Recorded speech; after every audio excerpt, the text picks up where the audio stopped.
Yesterday was a hard day. Whether you are unhappy about the spending bill that passed the Senate like me, or you are frustrated with the division of Democrats, there's a lot to be upset about. So here are practical things we can do to move forward as people that aren't members of Congress.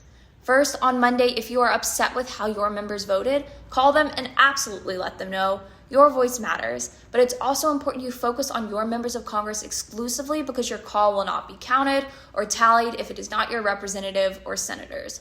And that leads me to my second point. Rather than spending our energy on things that are out of our control, look to your own community and where are the gaps that you can fill?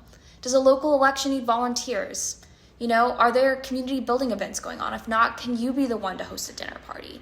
These are seemingly small things that you can do in your community that will help Democrats build long-term power. And lastly, stay engaged. We have a long 4 years ahead of us, and unfortunately, this is just the start of the extremism. Be angry, be frustrated, be upset, but also come Monday, be ready to get back to work. We have to continue moving ahead because while we stay still, Donald Trump and his fellow Republicans are already planning their next act of extremism. They are counting on us tuning out and letting them conduct their agenda with no resistance. But we aren't going to let that happen. So set boundaries with politics so that you can be in the fight for the long haul. Yesterday was undoubtedly a hard day to be a Democrat in America.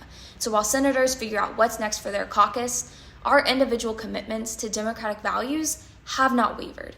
So let's continue to show up and mobilize around those values. Our country needs us now more than ever.